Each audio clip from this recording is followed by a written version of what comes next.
Welcome to Influential Entrepreneurs, bringing you interviews with elite business leaders and experts, sharing tips and strategies for elevating your business to the next level. Here's your host, Mike Saunders. Well, hello and welcome to this episode of Influential Entrepreneurs. This is Mike Saunders with Marketing Huddle, and today we have with us Casey Stanton, who is the CMO of Tech Guys Who Get Marketing. Welcome to the program, Casey. Hey, Mike, thanks for having me. Hey, so I love Tech Guys Who Get Marketing because it's almost like you see this line, this divider line drawn down the middle of a room, and on one side are the marketing guys that are the creatives, and on the other side are the techno geeks that know how to do the technical stuff, and never the twain shall meet. So give me a little bit of background on Tech Guys Who Get Marketing, and is my assessment correct? Yeah, absolutely. You're spot on. So Tech Guys was founded by a guy named Mike Klein, and Mike Klein's a good friend of mine. Mike started off as a programmer, and he realized that, the elegance of his code was what most programmers aspire to, having great functioning code, having code coverage, all of these things to mean that they do a good job as far as coding's concerned. But the problem is that coding doesn't necessarily turn into a money-making, valuable asset in the business. So Mike worked with a client, and they asked him to build something, and Mike built it, and they said, no, I want you to do it this way. And Mike's like, oh, but that's so ugly. And one thing led to another. Mike finally did what they asked and saw the windfall that they had because of it and realized the power of marketing and technology. So that's when he founded the company Tech Guys Who Get Marketing. And since then, we've grown. We've got about a dozen people on the team, and our team has great developers. We've got open source developers. We have closed source developers. We have some really talented people there. And then we've got direct response designers. And then we have marketers, direct response marketers, project managers, salespeople. And our team works really well together. We're all location independent, which is really a treat to kind of work from anywhere. And service people, because there's a problem in a business typically created by marketing or technology. And if we go back to the quote from Peter Drucker, he says that in a business there's two things, marketing and innovation. Everything else is a cost. Well, marketing is absolutely necessary. And innovation, we look to our clients to innovate their products or their ideas, but sometimes that technology is a key component of innovation. Yeah, I just love that whole mindset because it's kind of like when a business decides to either update their website or get a website. And by the way, I heard recently, even in the last handful of months, that there still is a statistic out there that somewhere close to 30 to 40% of all businesses still don't have a website, which is crazy.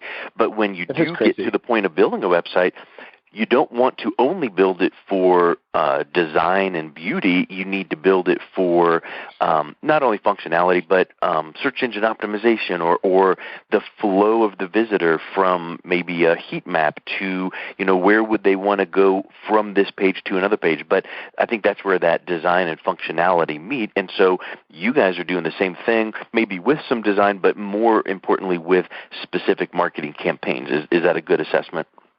Yeah, absolutely. And if someone comes to our website, what I want from them is I want them to give me their information. Pretty simply. I want to talk to them. If they're qualified, I want to talk to them. I don't want to put hoops in the way. I don't want them to put on a whole circus act in order for us to have a conversation. Either call our phone number, fill out this information. We'll send you a couple emails. We'll have our salespeople reach out to you. But we're always looking to have conversations. And so many websites just are a menu. They say, what would you like? And then you're looking through there, and there's just too many options, and you don't know what you'd like, and no one's there to support you and ask you and really dive in and get specificity around what your problems are. And, that's the difference between more of the brochure-style websites, which are very ineffective, and then the direct response sites, which are incredibly effective. You go to a website, I can get someone to do one thing typically on a website. That's why if you go to the Tech Guys Who Get Marketing site, you'll see that we ask people for their email address. If you go to my personal site, CaseyStanton.com, you'll see I ask people for their email address. It's what we call above the fold, which refers to like a newspaper. So a newspaper is folded in half at the newsstand, and if it's on the top half, we call that above the fold. Everyone sees that. Who sees page 10? Nobody. Right? So the information has to be up at the top to get their attention. Yep, I agree. And I think that there's so many people that are so used to the the old style of how websites are built, just the full-on directory of here's everything we have. But I think that there's a way to accomplish both, because you're going to butt heads with people that say, well, I need to have this page or that page. Well, that's fine, but just don't have it as, 14 line items on your navigation menu to kind of distract someone, a shiny object, ooh, what's that? And what's that? And then you got them away from the main point. So to your point, they land on the home page, and above the fold is this one call to action that, really summarizes what the solution you provide to that target audience's problem, and then let them explore around, because then on that email educational series that hopefully is behind the getting the email, now you can be saying, oh, hey, have you guys thought about X? And then here's a link, and then direct them to some interior pages on your site and let them explore around, right? Right, absolutely. Yep. Do you still see or hear the statistic about how long people have when they land on your website before they bounce off? So that's an interesting thing, and it's really specific to the website. I'm sure that there's like an aggregate statistic that I'm not aware of, but I'm more interested when I look at the analytics of a website, which is what's my bounce rate. And bounce rate is referred to as someone who leaves in less than 5 seconds on entry. And all of these statistics have analogs to the real world. Like, have you ever mindlessly walked into a store while you're on your phone, realized it was the wrong one, and left? If you have, those people shouldn't count you as a visitor because you really weren't a qualified visitor. So you bounced. So we look at the bounce rate of the website. But more important than the bounce rate of the website, because I might work with a client who has a very successful business with 7 or 8 figures a year, and their bounce rate is 90%. 90% of the people that come to their website leave. But if I look down at the specific traffic sources and say, oh, how about those people that came from this Facebook ad? Well, their bounce rate was 15%. So that was great traffic. We're getting a bunch of garbage traffic, which is artificially inflating these metrics. But what matters is the specific traffic source and how that person interacts. So did we pay for them? Did they come in? Did they stick around? And I love that example. So in that 90% bounce rate or 80 or whatever that might be, it's wonderful that you get some really good Facebook ad traffic, and then you would want to look deeper to see, did that then result in some sales? So wonderful. Well, then what would be the next logical step to try to move some of the non-responsive traffic, the bounces, into some of the more responsive results like the Facebook ad? So wouldn't you need to look at why are 80 to 90% bouncing? So where is that traffic coming from, and where are some of the junk sources, just to, because doesn't Google look at that, and wouldn't that be helpful to know? Sure. So Google doesn't really care what happens on your website unless they're driving people there. So they care about, Google Chrome users or Google.com users, those kind of people, or people that click a Google ad. They don't really care, generally speaking, what your website looks like otherwise. So Google Analytics is a tool that Google provides that's not related to Google search, although some people think that maybe it is related and Google hasn't told us. And what we can do is when we see where something is performing well or we're getting a favorable conversion rate, what we need to do is we need to sleuth out why and figure out why and come up with an assumption. And we can call it a hypothesis or an empathy guess. And I like the empathy guess angle because we're guessing, like, if I was this person and I was feeling the way they were feeling and I came from this traffic source that they were coming from, would I convert better? So let's just say, for instance, we have a funeral home website. If you have a funeral home website and you have analytics, your bounce rate might be 50%, let's say. Well, if you look at the traffic sources, you get a lot of traffic sources from the local newspaper for everyone reading an obituary. Well, that obituary is short, and it's just a photo and a sentence about the person. That person could read it in 5 seconds. So they come on, they read it, and they leave. You're actually displaying a bounce for that. But then if you look at other traffic sources, and maybe it was coming from a link at a hospital website or a hospice website, you might see those people sticking around longer because they're actually reading about funeral services that you provide. So you'll see that that's a higher quality visitor, and that's actually a visitor that has the propensity to purchase a service versus one that's just there for reading information and update a blog, an obituary, whatever. Yeah, that's a super good point. And also, in Google Analytics, isn't there a way that you can see when people come to the site, they typically land on this page, and then from there they go to this page.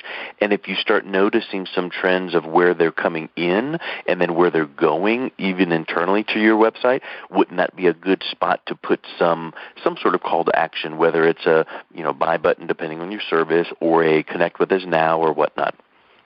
Sure, absolutely. Yeah, and I think that's an interesting way to approach it, and that's how I would approach it if the website was active and it was getting traffic. But if you're building a website or if you're thinking about doing some work, just create the user experience that you want. I have a stack of about 6 different colors of Post-it notes, and I can easily put on the wall the flow that I want to take someone through. So where do I give them value and how do I ask them for information? And I map that out. And then I can take a photo of that with my cell phone, send it over to a developer and say, hey, this is the kind of website flow I want. And then they can build that out. But I build the logic, and it's very simple. I'm not doing anything crazy. I'm not doing anything with any fancy programs. It's just, Sharpie and sticky notes in a wall. Mm-hmm. Because it really does get down to, and I think that, the customer experience, the user experience is kind of a buzzword and overused these days. But in reality, it's kind of like you want to put 50 people in a room at 50 different terminals and say, go to this website and let me watch what you're doing, or tell me what you think, or things like that, because you get myopic as a owner of the business or the website because you think it's great and people are going to go here, but all of a sudden you notice, hey, people are going there, right? Yeah, and if we look at those offline analogs, one of my favorite examples of this is Best Buy. If you go to Best Buy to go buy a battery pack or a phone case or a charging cable, you probably leave with a Coke and a little bit of candy and some batteries and some other stuff. And it's because they force you through a gauntlet, and they understaff that. I swear they do it on purpose. I mean, I really believe they do. And, you're behind 3-4 people in line, and you're kind of bored, so you just grab whatever's right in front of you, and they make it really enticing and really easy. They're not selling you a value-sized, family-sized box of candy. They're selling you the small candies that, you'll treat yourself with. So in the same way, you can do that online. You can create that kind of experience to increase the transaction size by adding new products to the cart. So that's like an upsell, or just by walking someone through more of what you provide in a structured way. Instead of saying, here's everything we have, say, here are some things that we know you probably want or that most people want, and you can sell that more effectively. Yeah, that's a super good point. That's what people like Amazon are great at, and a lot of businesses are not able to be Amazon, in the realm of their coding. But I'm sure there's elements of that you guys can say, well, hey, we can't do a lot of things, but for your business, what if when someone comes to the cart and has this in there, what if we just pop this up and say, hey, a lot of people bought this along with. You want to add this, and I'm sure there's some ways that you can be Amazon-like, but the point is, it is just like the grocery stores. Why do they have all of those, things at the checkout, and you're grabbing this and grabbing that? Well, they do it because people actually take action on it. Or why do they put the junk stuff down at eye level of kids? Because they want the kids to go, Mommy, I want that, right? And so how can we do that on the website? Mm-hmm. Yeah. And all of those things, when you see something offline and you're like, oh, that's great, or you get a piece of direct mail and you're like, oh, that got me. That was so great. Know that you can reproduce those things online. If you get a note that says that,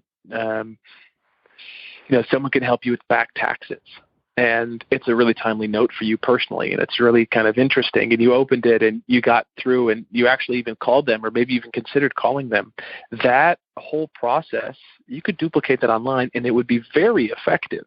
Most people think that their website needs to be this beautiful animated thing, and frankly, it doesn't.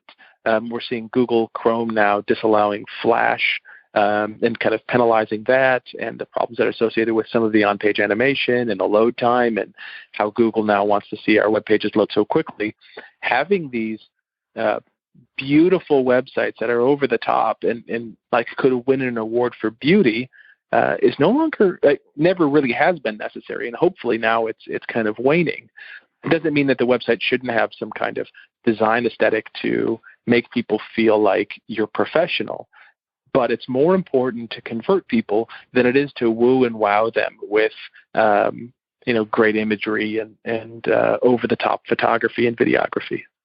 Yeah, because the best person to woo and wow initially is Google. Sure, yeah. And like I said, Google, they'll penalize you if you do it wrong. And the way that you do it wrong is you have a website that loads slowly. They don't want to deliver slow-loading websites to people because people then say, when I go to Google, I go to slow-loading websites. I'm going to use Bing now. Yep, exactly. Hey, so when someone comes to you guys initially, what is the typical need that they're engaging you for? What is your most requested service or need that you're solving? So at Tech Guys, our biggest requested need is help with CRM technology. And CRM is a customer relationship management tool. It's something like Salesforce.com. We've got a number of Salesforce certified developers and administrators, but also Infusionsoft and Entreport and Limelight and kind of just a ton of different other tools. But they come to us and say, hey, all of our business is built into this tool, and it's limiting us. We're running out of fields to use, or we don't know how to pull the data correctly. Things are kind of disjointed. What do we do? Well, then our team's able to go in and understand the business logic, potentially document it for the client so they actually have a manual of how their technology works, and then we can solve the problem. And the problem might be for us to build some custom development piece on there. And that's what Tech Guys is really great at, building the right thing for the client with an MVP in mind.